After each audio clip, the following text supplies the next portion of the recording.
everything starts and ends with us personally. If there's something not good in my life, it started with me. So I got to fix it to get, if there's something great going on in my life, it started with me, and I've got to make sure I don't mess it up.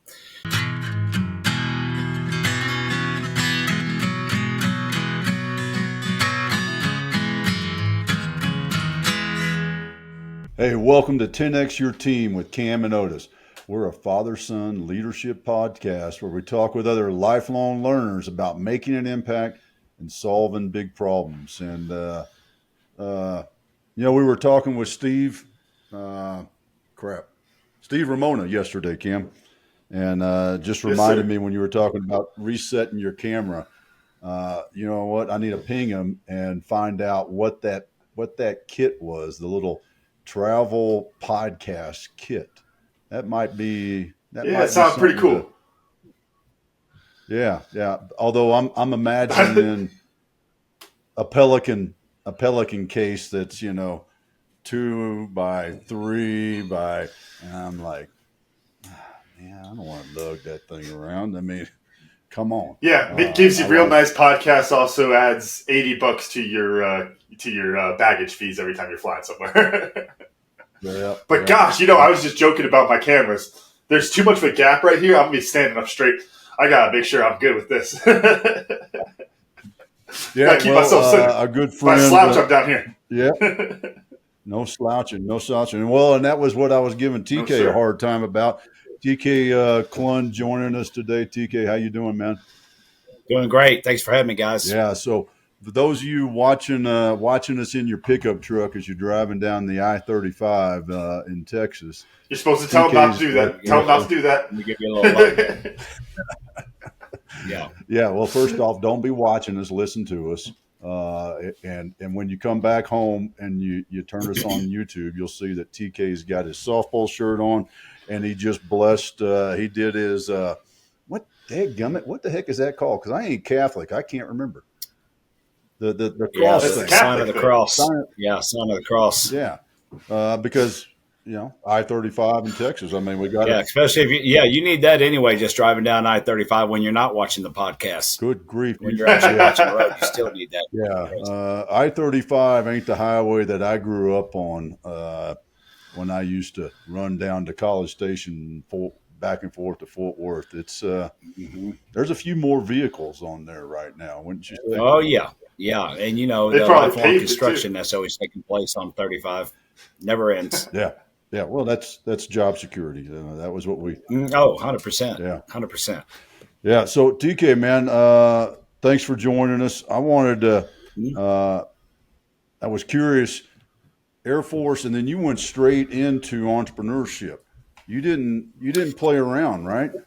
Well, I went from Air Force, and I took it early out to actually go play college football with my little brother at Southeast Missouri State. But while we were waiting on that and kind of working out with the team and kind of getting ready that spring and over the summer, a friend of mine came and, was like, Klund, why are you wasting your time doing this? Come into sales with me. And he was selling manufactured homes. And that was in 1995. And, the money they were making was, I thought that was Donald Trump money, back then coming out of the Air Force, what those guys were making and what I was making coming out of the Air Force. So I actually ended up not going to college, went straight into manufactured homes, and then, was recruited down here to Fort Worth in late 99 and actually got down here in early 2000 with Oakwood Homes, which was a Fortune 500 company, to run a couple of locations for them, and then getting ready to be in that district manager spot. So I did that. Now I was in a car accident in 2000, which kind of changed my life around a little bit. I on my 30th birthday, actually, I had my face redone. So I'd actually been in an accident just barely a week earlier, fell asleep driving home, and just 7 days a week, 14, 15-hour days, and just didn't quite make it. And after that happened, I was waiting for the bells in my head to go off, and my wife and I were talking, and she's like, are you going back to manufactured homes? I'm like, nope, I could care less about money anymore. I really don't care. Like, life's too short. I'm 30. We had a couple young kids, and it was like, there's got to be something better out there. And somebody recruited me to corporate world, did very well there as a VP and executive VP for another company that recruited me. And then 2008. Wait, I gotta pause you there, dude, because what you said was you and your wife after the accident had this discussion about didn't care about the money, which means I want to spend more time with the family. But then you just took a corporate VP role, which to me is counterintuitive to that, ain't it? Well, it was Monday through Friday. You know, I was used to working 7 days a week. This was Monday through Friday. And actually what I would do is, I love working when I'm having fun. Like, I can be there all day and all night, honestly. And what I would do is load my week up early in the week. So, usually Monday I would come home around 7 or 8, but then Tuesday, Wednesday, and Thursday, I would probably work until 9 p.m. from, 9 to 9, 8 to 9. And then Friday I'd leave around 1 o'clock in the afternoon. This Saturday and Sunday I was done. So, and I was actually making probably at that point even double the money I was making in manufactured homes. So, with less people to, manage. And then 08, kind of go through the economy we're going through now. People are losing jobs. People had to make cutbacks. And my shareholders came to me and said, we need to get rid of about half the company. It was on June 2nd, 2008. Would have been about 150, 175 people. Wow. And I was like, start with me, I'm done. And that's really what kind of started my entrepreneur career was, I'm tired of making everybody else millions of dollars and, and collecting, a paycheck and making about 0.000 of what I was making them. So 2008 and 9, literally my wife and I got our rear ends handed to us. As you know, the economy blew up, went down. Same thing's going to happen in late September, early October of this year, but it won't take us forever to get it turned back around and refixed in 2025, but it's coming. And then in 2000 and at the end of 2009 is when I was like, okay, I'm going to start my own thing. And I teamed up with a guy who played professional hockey, and we created a performance mouthpiece and kind of went from there. I had them buy me out in 2016 and ended up buying the company back in 2021. But at the same time, ended up expanding the brand and building some other companies at the same time. So yeah, it's been a blessing, to say the least. I'm really curious. You talked about making that shift of not thinking about the money anymore. It's not being about the money. It's about making that impact, solving those problems, those kind of things.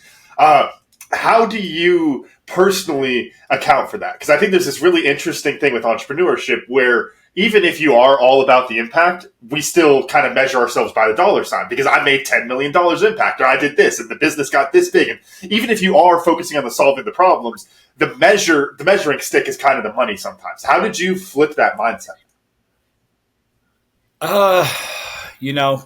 I'd always chased the money and, that's kind of where it was just, there's another opportunity. I'm going to, more pay. And, I was always chasing that brass ring, but, something happens when you die 4 times and they don't expect you to live. And then you get to come out of that. And, I just realized there was more to life. And my kids, like I said, my oldest was 5, my youngest was 2. And it was just, for me personally, like I could care less about money at this point. I'm going to enjoy my life. And just by the grace of God, I mean, the blessings he's given us, it's not all easy, but what I realize in life, if you focus on doing the right thing and helping people, the money always comes, and it always has for us. And entrepreneurship is, there's a reason why a lot of people aren't entrepreneurs because it's really, really tough and it's hard. And you have unbelievable great days and you have unbelievable bad days and ups and downs and arounds. And, over the last 16 years of being an entrepreneur now, I guess the easiest thing for me on how to get through it is, I've been through it so much that when you get a win, great, high five, but let's get back to work. When you get a loss, great, high five, let's get back to work. I don't get too excited about the wins. I don't worry about the losses. I just kind of stay steady Eddie and, stay disciplined and focused to what, I have to achieve on a daily basis, regardless of, what's going on. And again, there's like anything, there's times in my life when, you go through a stretch of just greatness and then you go through a stretch of like, oh my God, like it's just a rear end kicking.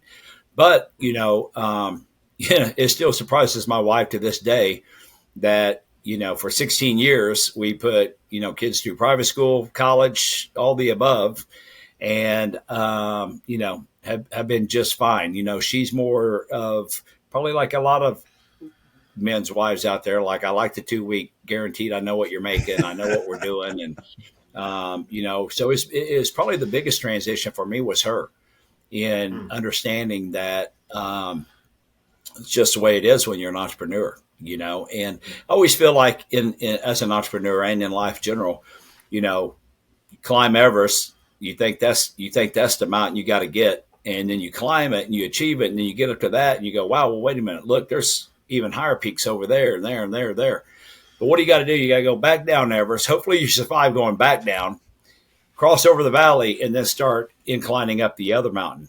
And that's kind of entrepreneurship, honestly, in life at its best, I think, is the best way to sum it up, is that, you think you want to get to a certain level and then you achieve it. And then you realize that, wait a minute, there's all these up here too. But again, it's not, you can't just jump from one to the other. It's usually a back down and back up. And, but I kind of like those times too, because, when you're going through those times, it just, God's preparing you for something greater and better. And, and he's putting you through the, test of your faith and everything else. And as an entrepreneur, I promise you, if you don't have faith, don't stay working for somebody, because this is not a job for somebody who doesn't have faith in a bigger plan that God got for you. Yeah, that every 2 weeks, that's a lot easier to rely on and believe in, right? I tell people all the time, the easiest job I ever had in my life was being in corporate. Yeah, because that paid. People complain about, my job. Well, then go do your own deal, because you'll realize that you'll be probably glad you get those 2 weeks off. And that was the other thing for me. It's just, life is short. I realized that, and it could be, again, tomorrow's not promised anyway. So it was like, I'm going to get the most out of this life, all in. I'm going to have a great time. I'm not going to focus on chasing a dollar. I'm going to focus on, putting out products that actually help people with their lives, help them change their lives for the better. And like I said, the money always ends up showing up regardless. Let's unpack that a little bit, because I think that's a really important piece that everybody talks about. If you focus on helping people, it will come around. And how you balance that, or manage that is a better way of putting it. Manage that with business actions and family actions, and oh, by the way, taking care of yourself too, because that's an important piece also. Yeah, it's not easy. Even in the corporate world, when I was again VP over sales, I was the last person on the stop when we were hiring somebody new, and my only question was to them, are you here to make money, or are you here to help people? And that's pretty tricky question when you're sitting in front of the VP of sales, hoping that you get a job. Yeah. Which one does this guy really want me to do? Does he want me to make a lot of money, or is he want me to help people? Like, which one? What people don't realize is, if you're there to help people, the money always comes. You'll probably end up making more than what I would consider, seasoned sales guys that come in that's going to try to, cheat the system just to hurry and push people in a program they probably don't need, just to get that sale. But those people never stay in that program. The people who always took time to help the individual with their problems to get them into the program, those people always finish the program. So it was a little bit of a trick question, but on the same side, I just want to kind of know, what that individual is really looking for. And same thing for me personally with when I left, a mentor friend of mine was like, TK, you already have everything everybody wants. You have all these unbelievable relationships with pro sport athletes, celebrities, all these influencers. And literally probably about 90 days after I left the mobile home, after I had my accident, when I went into corporate world, probably 90 days later is when I met my first athlete. And that was in early 2001. So I've been working with pro athletes and celebrities since 2001 as well, off to the side, helping them, not making any money off of them. Just, again, I just appreciate the relationship with these guys and girls that we've been able to build over the years. And if I can help somebody with my contacts, I will, and let's move on. But so with that growing at the same time that everything else has been going and growing, when I decided to leave the corporate world, start looking at what can I do, that's when a mentor friend of mine, said, hey, you have all these people. What you need to figure out is, what genre do you want to be in the world of, creating your own company. Mm. And I've always been a sports guy. I've always been focused on health and wellness. And that's where we started with, performance mouthpieces. And, we have the U.S. military wearing them, the special op guys. I probably have over, probably easily 300-400 pro athletes around the world wearing them. And they're really not even out to the public yet because we're still doing some studies with the U.S. Air Force Academy, some IRB approved studies. With this administration, a lot of that's been put on hold because of budgets and everything else and timelines. But we'll get back to that beginning of 2025 with the Academy. But I would just want to do something fun that I would wake up every day with a passion of, like I can't wait to get out of bed and get to it. And, that's what we started creating, CBD brand. We created a, vitamin sprays to help people get more out of their vitamins and their intake, and a patriotic apparel just for fun, just to piss a lot of people off, honestly. That's the reason why we created the patriotic apparel brand, but it's been doing phenomenal and couldn't have had a better relaunch. We literally was relaunching on the Monday after actually Trump's assassination attempt. So Saturday, Trump assassination attempt, and we created a brand in 2020 that says Trump Lives, and it's a 45lives.com. Mm. And we relaunched it on that Monday, and it was just kind of it wasn't really planned on obviously going, let's wait till they try to assassinate Trump and reboot this thing. We already had the date, but then everybody's like, oh my God, are you guys like the Simpsons? How did you know? How did you get Trump's Lives? How did you get to 45lives.com? And it's like, dude, we started that in 2020, did really well with it in 2020 during COVID. But then supply chain, after we sold out of everything, the supply chain issues came in effect, and we couldn't get any apparel in from Vietnam or overseas. And we're like, you know what, we'll just shelf it. We'll come back to it in 2024 when the election starts getting high and, everything starts kind of getting down to the last 90, 120 days. We'll relaunch it then and get it out there.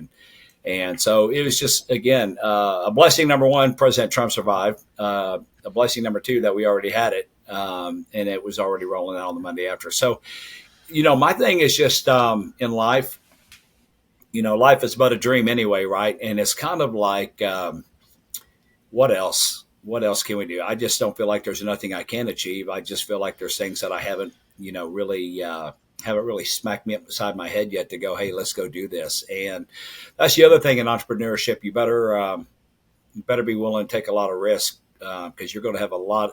You see that little meme of an iceberg, right, on where it says success, and just a little bit of success is sticking out of the water, and everything else that, got you to that is underneath the water. And, that's true to life.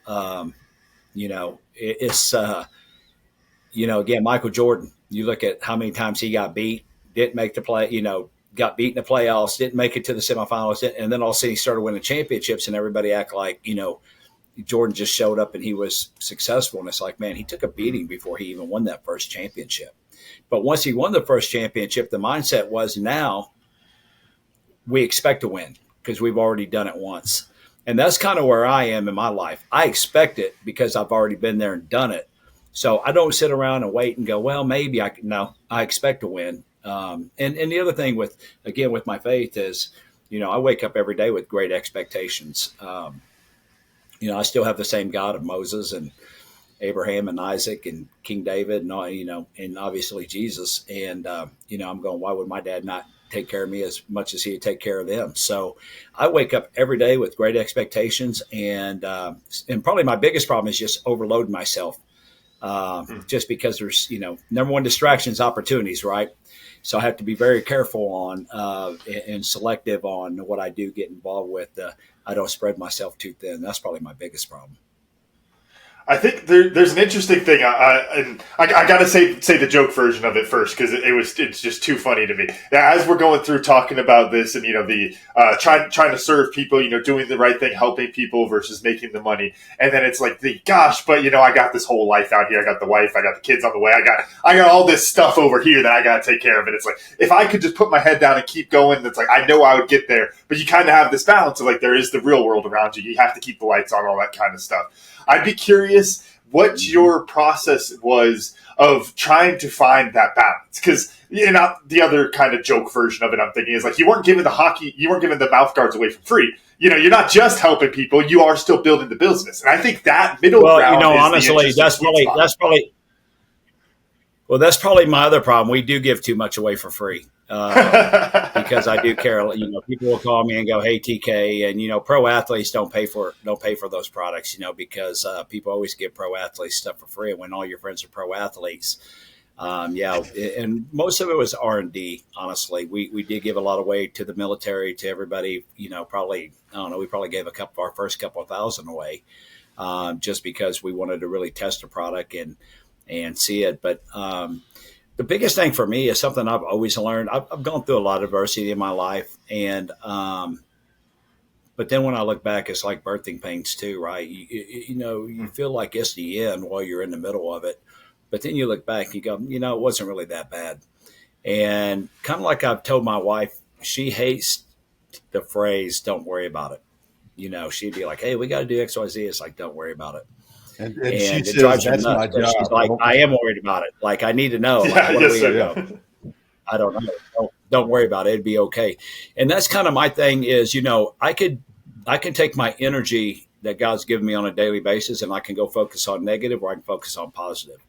And, the negative side is, okay, I do have bills to pay. I got this to pay. I got this I got to do. I've got all these things that I feel like are immediate, but if I don't have a solution for it at that time, then I'm not worrying about it because I don't have a solution for it anyway. So I have to take that energy and redirect it into something positive that can help me overcome what I'm trying to accomplish with whatever goals it is at that point. So it's like, okay, go get focused on what you can do today to make a difference, to maybe help, to do whatever, and to solve your own problems, right? And that's why I tell everybody, like, man, everything starts and ends with us personally. If there's something not good in my life, it started with me. So I got to fix it if there's something great going on in my life, it started with me, and I've got to make sure I don't mess it up. So it's always everything that anybody's dealing with. It always starts and ends with you. And there are some things out of control right now, right? Like I was just literally telling my wife this morning, like, thank God we're not on a structured income right now, corporate structured income right now, because all the prices and everything are going up, but I know people's pay aren't going up, and I know how it is for us and what we spend in groceries and everything else, and I just think to myself, like, man, if you're not making 100 to 150 minimum, you're really struggling, and there's a lot of people not making that. And a lot of people that are making that are struggling. Yeah. And so for me personally, I don't want to be boxed in. And I've always been that kid. My wife's like, you are the worst when it comes to, I don't know how you were in the Air Force. You hate authority. You resent authority. And I said, I don't resent authority. I just don't like people telling me what to do. So the reality is I've just always been that kid that's been like, man, the expectations of me aren't that high anyway, so I don't have anything to lose. And even today, I look at the same thing, like, the only one that is really that I can depend on is me. And again, I've got great business partners. I've surrounded myself with great people. Don't get me wrong, I don't do everything by myself. When I started creating my own companies, I made a list of everything that I'm really good at, and I made a list of everything I really am bad at and suck at. And what I said is, okay, I don't need another TK. I need somebody who's really good at all this stuff I suck at. And I was very fortunate to find a partner in Karan Rajbahandari Raj. He loves doing everything I hate and hates everything that I do. And so it's a perfect match for both of us. And he's built companies. So it's been a, really good combination of people. And it took me a little while to actually learn that, the first mouthpiece company we did, my partner and I were the same. We were both great at all this stuff. We weren't real good at this stuff. And so when it came to, pulling each other down the punch bowl, we'd get each other excited about stuff, but really not really tuned in to what we need to be looking at. And so again, everything's a learning experience. That's the other thing I tell people. A lot of people ask about my success, and I go, honestly, a lot of it's because of the failure. TK, I've had great failure. I've just had great failure in life, but I just refuse to quit. I'm just a knucklehead that is just too hard headed just to go, well, I'm just going to give up at this point. Well, no, I just keep going. Okay, what else? I'd love to understand or help. Maybe you could share your decision process, because you just, especially since you just touched on this, too hard headed to quit, but you sold a business. So how did that, in that mindset of I'm too hard headed to quit, which means, I'm going to replace Amazon with mouth guards, in that sort of mindset, how did you make that decision? Well, it was calculated. You look at, you start looking at the runway, right, on the pros and cons, and how much runway do we have here? And with the first company, the mouthpieces where I think we got them down to like $1,800 because they're custom fitted orthotics. When I first got into this and helping a couple mouthpiece companies, a couple of dentist fit pro athletes, they were $5,000 orthotics. So my partner and I thought we were doing really good by getting it to $1,800. And then I was like, man, these are still too expensive. We need to get them down, around $700-800. But we also need to create a retail mouthpiece that people can buy that would do what this does. Doesn't have to be super custom fitted. It would just do what this does for less than $50. And he didn't want to do that. And I said, great, buy me out. And then when I bought that company back, when I bought my mouthpiece company back, technology had sped up in the last 5 years. And with the dental lab we have, we were able to do things more efficiently than what we were doing from 2010 to 2016. And so when I got it back in 2021, there was a lot of technological advances in the dentistry market that actually helped us get the product down to, I think it's $6.99 on our website. But if you put your email in, you get 50% off. So really it's $350 product. And you couldn't get that at a dentist for anywhere close to that. Again, dentists are charging $750 to, $1,500, for a night guard or, even a just suck down mouthpiece that isn't actually going to do what ours does. It will protect your teeth, but doesn't help with the performance or the oxygen intake. So, a lot of it is just patience too. That's the other side of things. And I have zero patience. And because of being an entrepreneur, God has taught me patience. Because really as an entrepreneur, that's all you have is your faith and patience and just waiting it out. But again, if you can just wait it out, usually the problem will solve itself. And, it's just being disciplined in everything you do, right? Like I don't like getting up every morning working out. I'll be 54 this year. And, it's just kind of getting to a thing like, the competitive edge in me is like, okay, well, I'm not really playing any sports anymore. I'm not doing anything anymore. Like, what's the use here, right?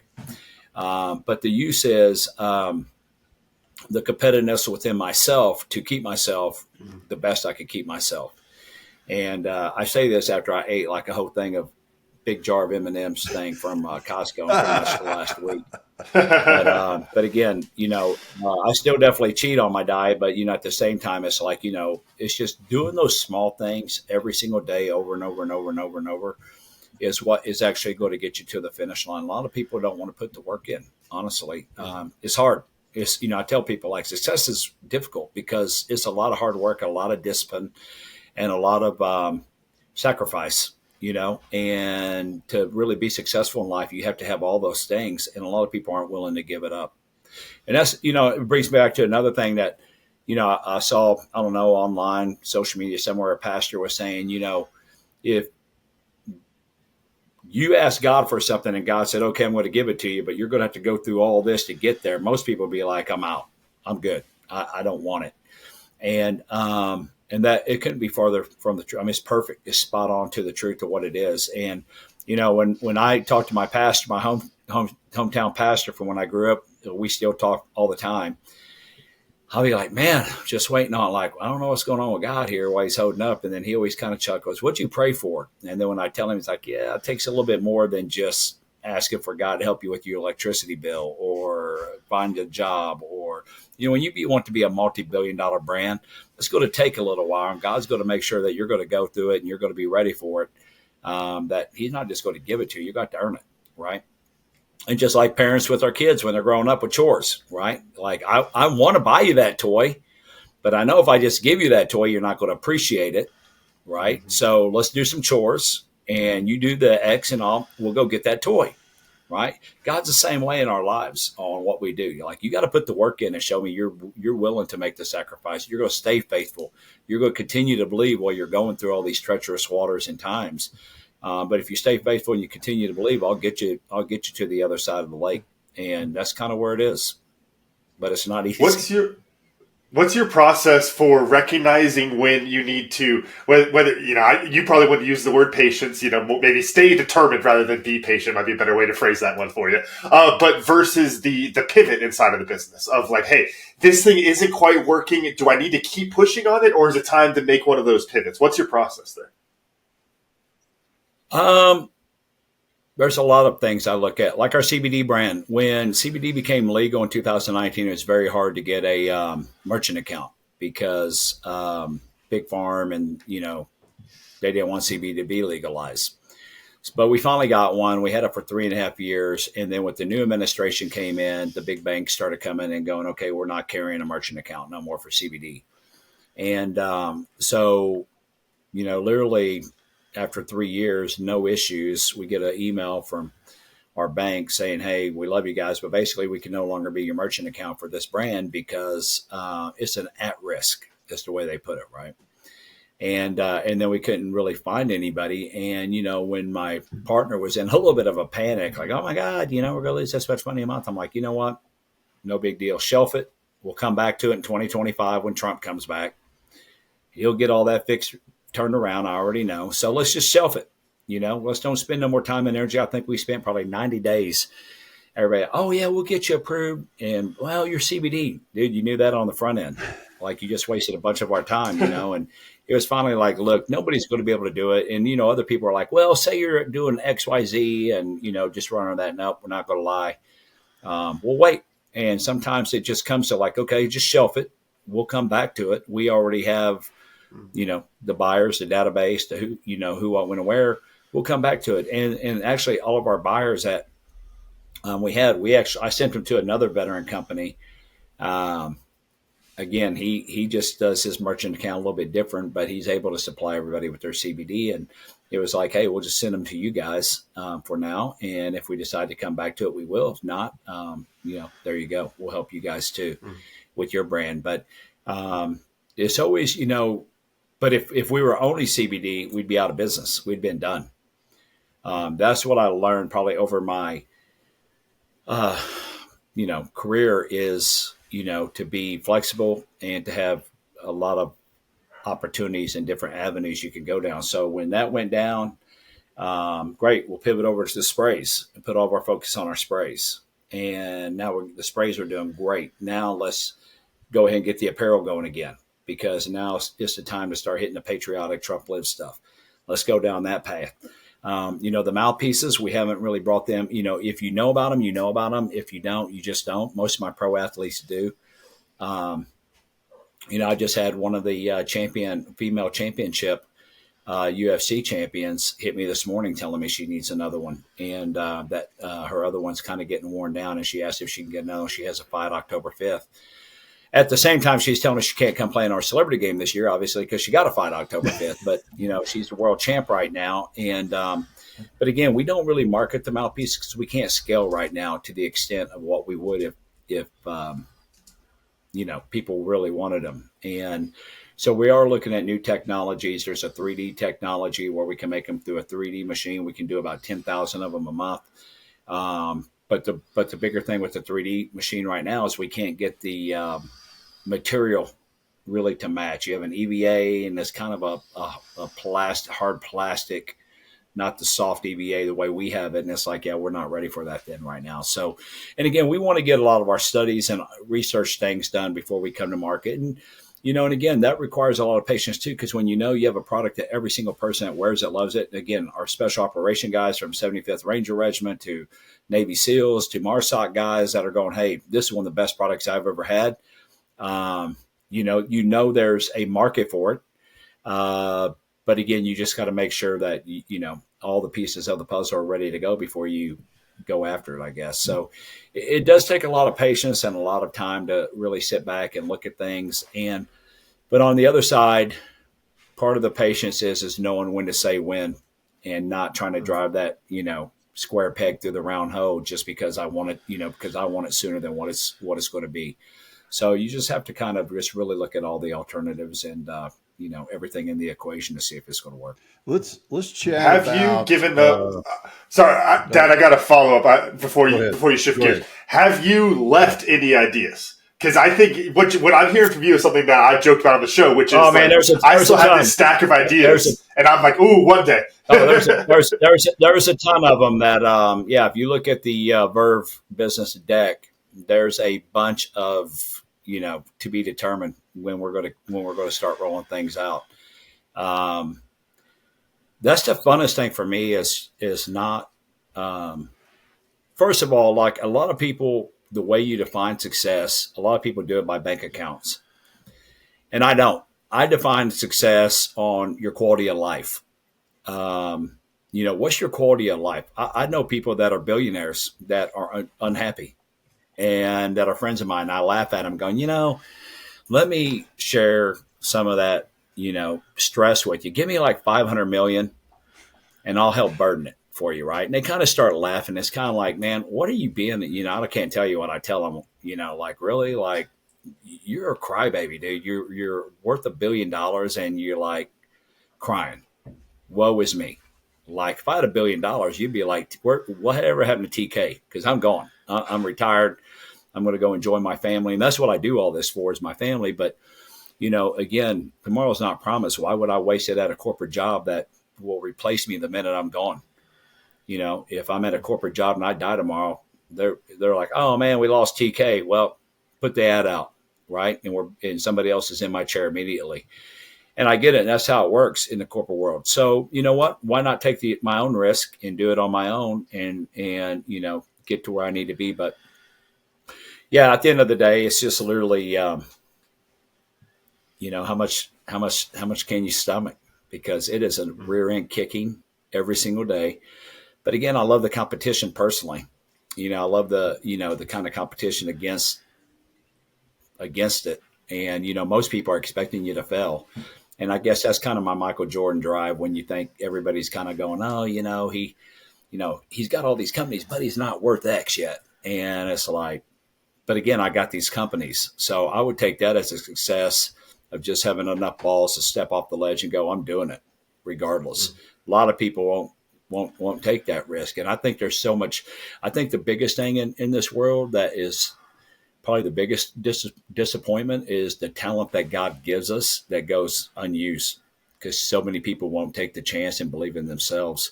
So they'll just be paycheck players for their life and, take their 2 weeks off every year. And I'm not bashing anybody who does it because, I'll be hiring you one day myself so you can help me finish making my dreams come true. But, that's just what it is. I mean, successful people, that's why you don't see, it's hard to find a lot of them because most people just won't take the risk and can't stomach the craziness in between. That was what I wanted to talk about because one of the things that you've done in your entrepreneur journey is step into something you're not an expert on. And there's a belief, and I was talking with a fellow veteran yesterday on thoughts and ideas as an entrepreneur, and he was like, holy crap, I didn't even know I could do that. I was like, yeah. But how did you build a team into something that, I mean, you're not a dentist, you're not an orthodontist, you're not a pharmacist. I mean, you're in business areas that you've learned by doing, which is great, but there's no PhD or doctor around your name.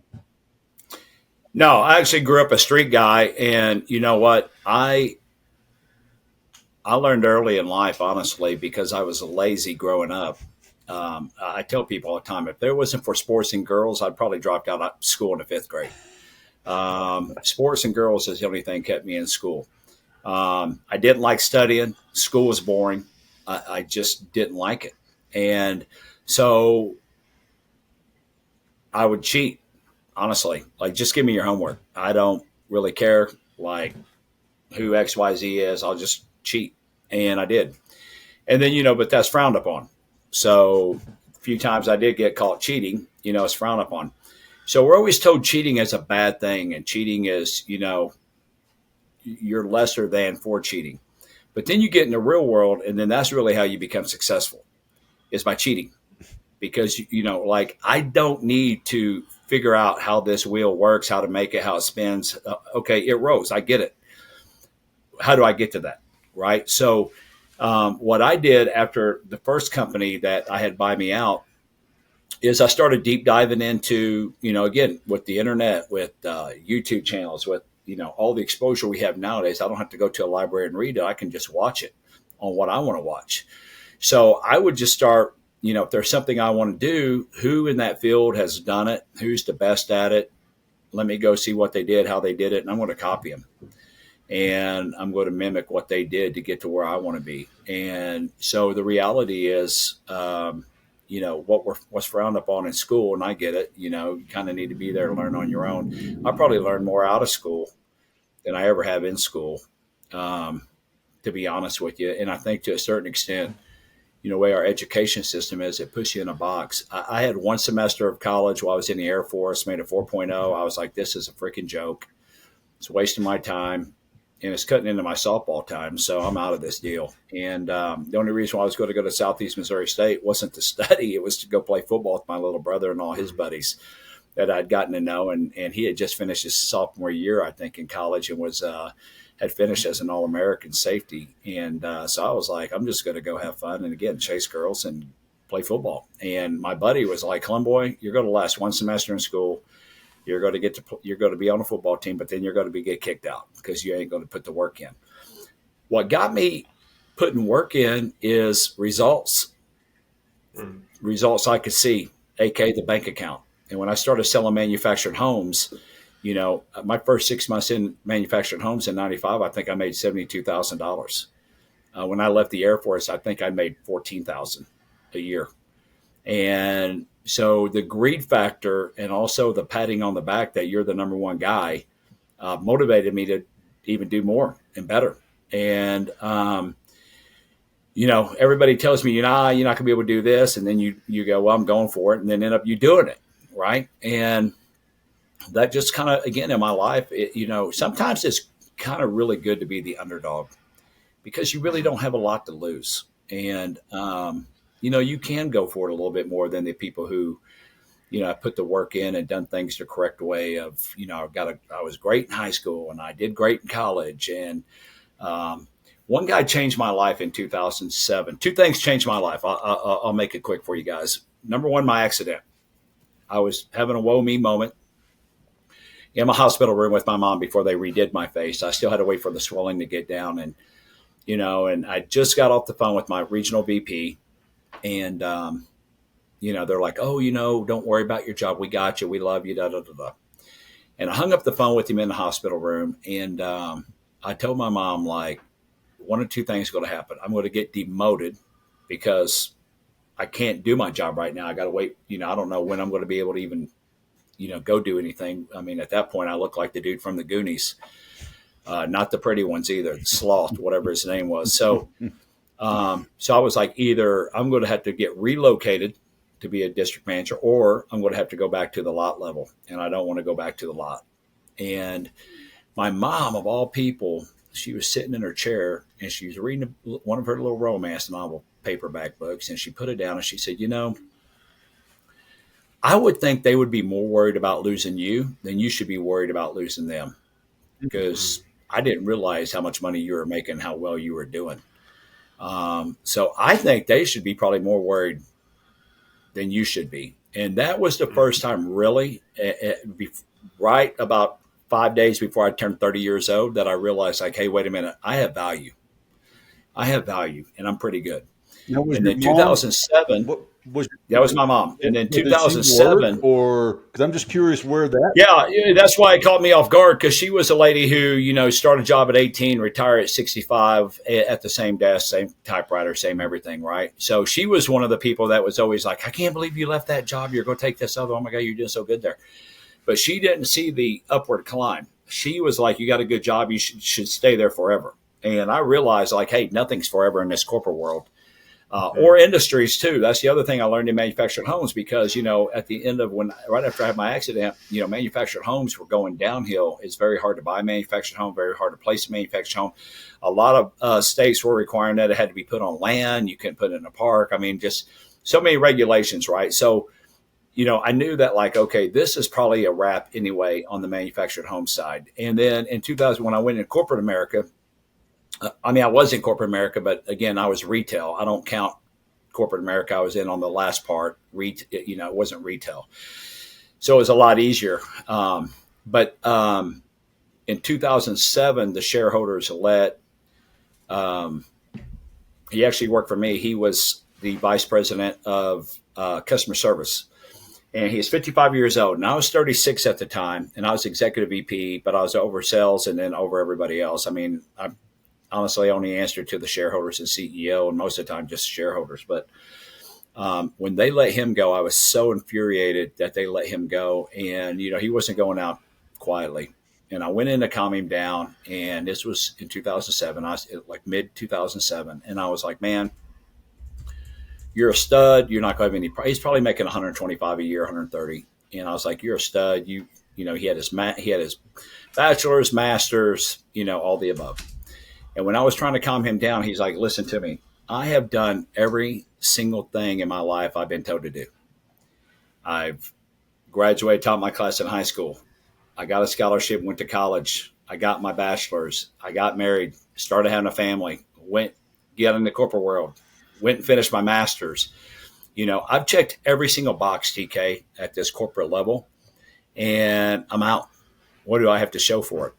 He goes, I've missed my kids' birthdays. I missed family events. I have missed, he's explained all this to me. And he was like, little brother, do not let this happen to you. You have way too, and I was working with professional athletes and stuff at the same time. And so I kind of had a bunch of other stuff going on while I was in the corporate world. Corporate world for me was really easy, actually, because it was just once the process was in place, it was just sticking to the structured process, right? So corporate world was like, almost boring. It was so easy making money in doing that. And it almost got boring, honestly. And but when he told me that was the second big awakening in my life. My mom was the first, because I never held myself to a higher standard, because it was like I didn't do very well in high school. I did, but I didn't. I thought I was not as smart as I was. I'm really actually super smart, just not boring book smart. Right. Now, I don't even like to read, but if you give me a book and it catches my attention quickly, like I just finished reading David Goggins' Can't Hurt Me book, like it grabbed my attention and I loved it. I enjoyed reading it.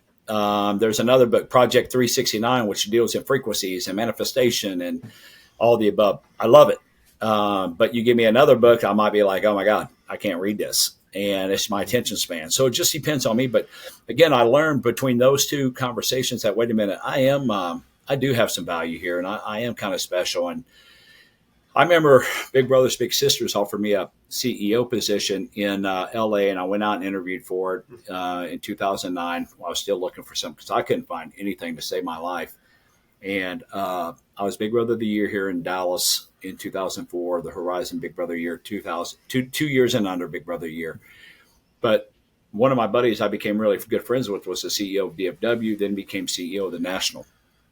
And he called me. He's like, listen, they're going to offer you, but there's a catch. Okay, what's the catch? He goes, you can work out there, come home every weekend if you want, whatever. We'll take care of all that. Okay, what's the catch? Well, you got to go back to college because you don't have a degree. Everybody in Big Brother Big Sisters has a degree that we hire. And I was like, I don't want to tell you what I said, but it's pretty much like, is this an effing joke? Because do you want me to run an organization, or do you want me to be a college student? Because I can't do both. Mm-hmm.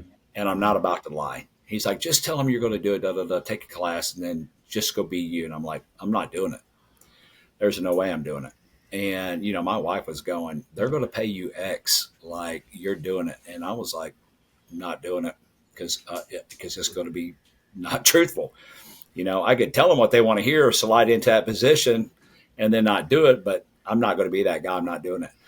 And, that's the thing with corporations nowadays that they don't get.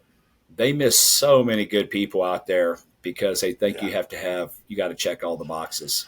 And my thing is, if you're a good corporate, you should be able to take anybody, whether they've got a junior high diploma, a high school diploma, a college, and you should be able to make them great. The other one thing I'll tell you, I don't want to forget this, that is important. And when I was 31, when I just took over my VP spot, I was doing a charity celebrity game, and Joe DePinto, the CEO of 7-Eleven, West Point graduate, was throwing out the first pitch. And we had helped get the Window Warrior amputee softball team off the ground, and that's who it was. That's the charity event we were doing. I think they were playing firemen and policemen or something. I can't remember. And we were there, and I got a chance to talk to Joe DePinto and in the dugout. And he was like, "Oh, so you're Air Force veteran?" "Yes, sir." "And I'm Army veteran." "Okay." And okay, Joe DePinto, who cares? Like, I don't know who the guy is. And so he was like, "Well, what do you do?" And, kind of proudly at 31, I had my chest probably puffed out, "Oh, I'm a vice president of this company, da, da, da." "Oh, yeah, how many people do you have work for you?" And I go, "Well, I have probably about 150 underneath me." He goes, "Oh, you have 150 that work for you?" I was like, "Yes, sir. Yes, sir." "Okay, but they all work for you."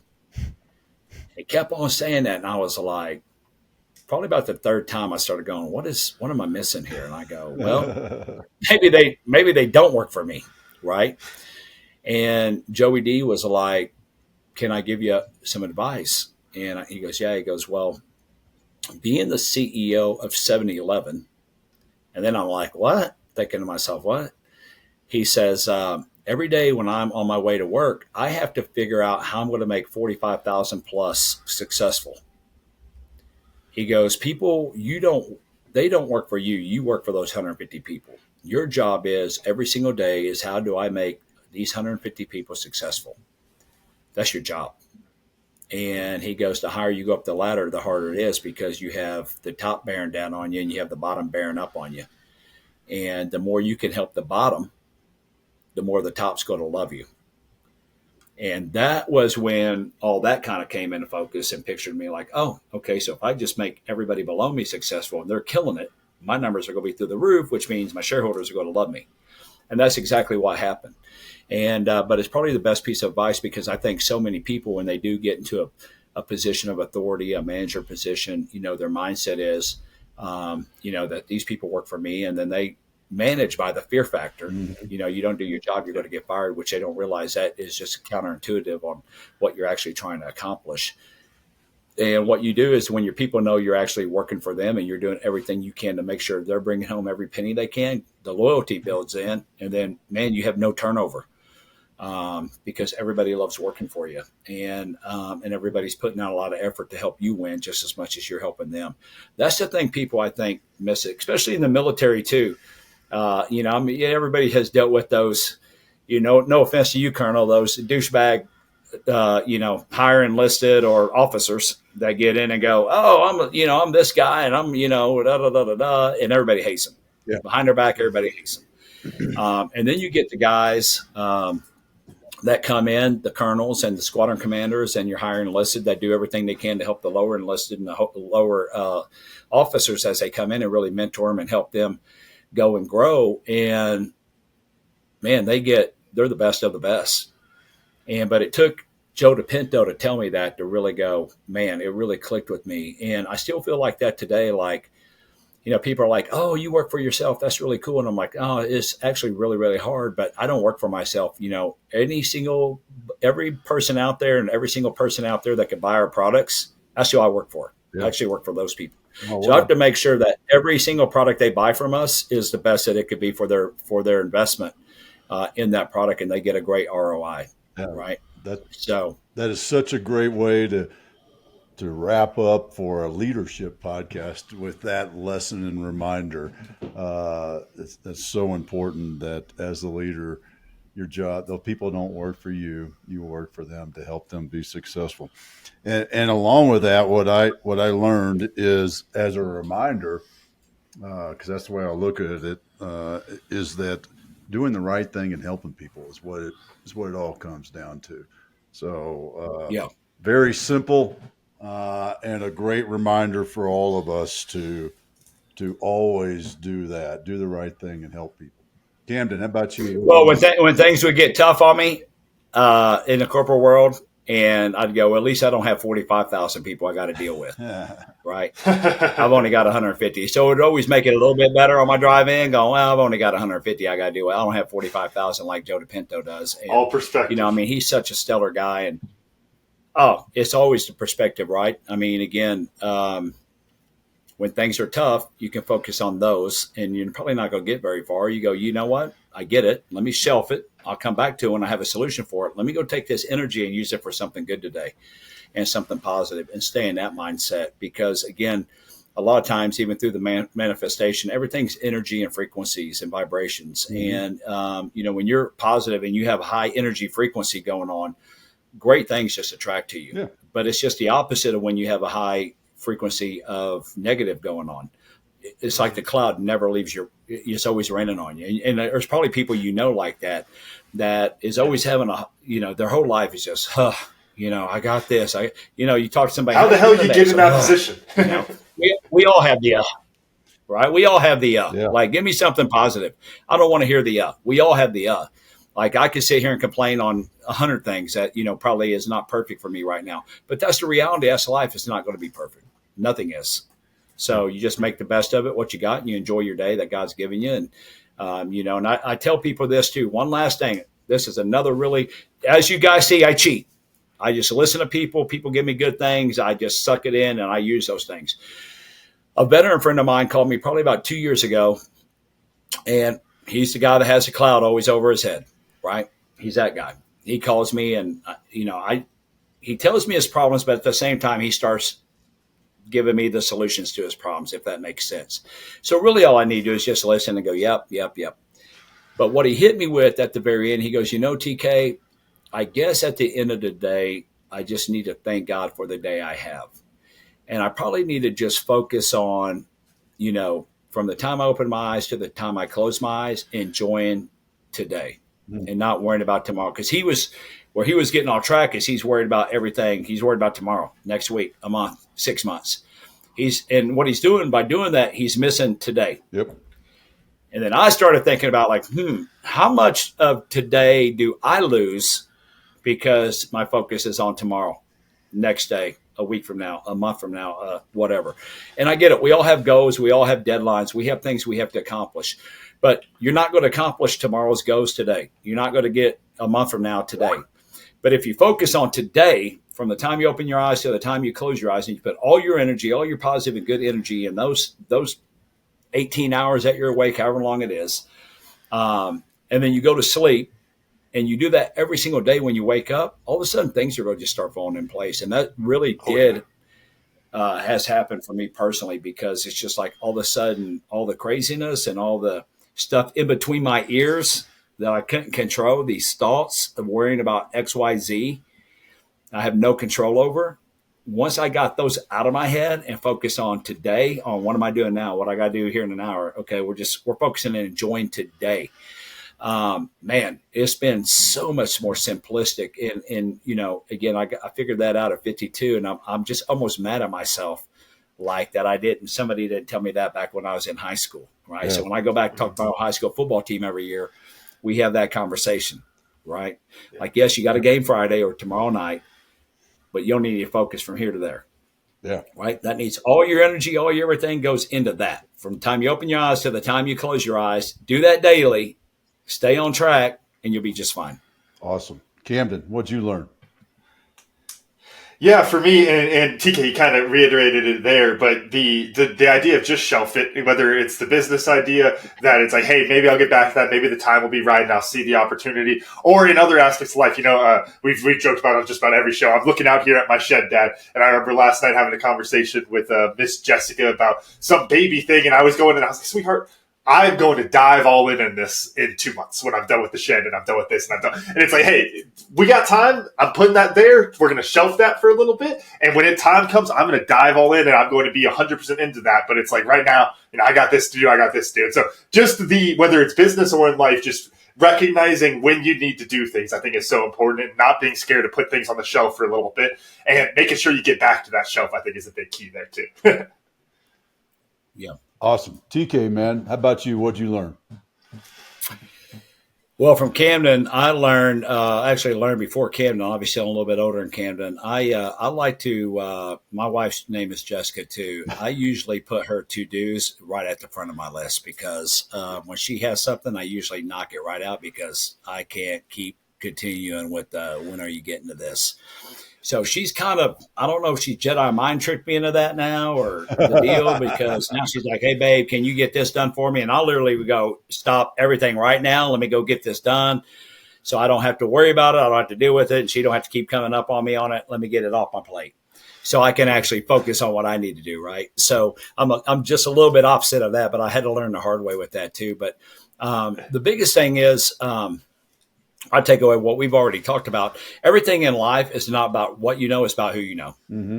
I mean, that's really just like you guys. It's always in the relationships is where you go and grow. When people, again, I tell people, like, if you think Tim Klund just woke up by himself and did all this by himself, you're nuts. I have amazing friends that introduce me to other amazing friends that help me with, pull me along or push me along or whichever direction I'm going. And sometimes it's just friends that become great family friends that, it's just such a pleasure to hang out and talk to. Right. Yeah. And I think if people will quit focusing all the time on money, and it's kind of hard because, like you said, we do have bills to pay. We got things to do. We got groceries to buy. We got vacations to take. And, sometimes you got to sacrifice those things. Right. At the same time, like my wife's like, we're not going on. Like, what are you talking about vacation? Like, not happening. You want to pay for this or you want to go on vacation? You want to finish paying college or you want to go on vacation? Like, which one you want to do? So you also have to not keep up with the Joneses and focus on what makes you and your family happy. Not quit looking in social media. I know drives people crazy because they're always comparing their lives with other people. And you got a bunch of friends that sometimes you're always comparing your lives to other people. No. I just stay focused on what's best for me and my family today and what can I do to improve it. So, but again, with this show right here, it's all about the relationships and the people you have in your life. If you have a negative person in your life, cut that person out immediately. Yeah. You might love them to death. And I've been doing this lately. Like, there's people that I literally love as much as I love my brothers, but unfortunately I can't have them in my circle anymore because I cannot continue to just keep up with their own personal drama all the time, because by the time I'm getting off phone, I'm negged out from just listening to their stuff. And if you catch yourself in those modes, it ain't nothing personal to your friends. It's time to move on. Yeah. I was going to say, Dad, you've said it before. I can positive over there. Love them over there. Not right That's here. That's where it has to be. I love them. They just can't be in my circle right now because I have too many things. And, I think a lot of times too, when you really start looking, when you start getting into that fourth dimension and you start looking in the God dimension, and realize the closer you get to God, the more the devil is going to try to pull you away from God. And how does the devil pull you away from God? Is distractions. Yep. Right. Yep. And all the extra baggage and the in between your ears and the things that could happen or might happen, or, oh my God, I'm worried about this and it ain't happened yet. Right. But I'm spending all this energy on things where it's like, nope, let me rope back in over here. Let me stay focused on God. Let me stay focused on what his plan is for me. And everything else just seems to work out. Awesome. Speaking of plans, how do we find out, how do listeners find out more about the softball, celebrity softball fundraiser tournament, and how do they find you and learn more about what's going on with you?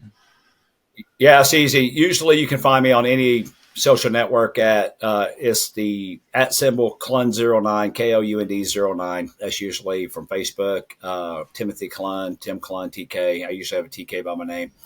But the other, for all of our Verve brands that are currently on the market is BUYVERVE.com, byverve.com. That's VERVE. byverve.com. And then the celebrity softball game, that's another craziness that I dove off into. This will be our 10th year. But last year we raised $450,000 for 15 different veteran charities for this platform. And I think we're going to probably be closer to $750,000 this year for about 20 charities. The lineups are absolutely insane. And it's just crazy with the celebrities and the athletes and everybody coming to play. But we'll also have some veterans on each team. But they can, if you want to find out more information on that, you just go to celebritysoftballclassic.org.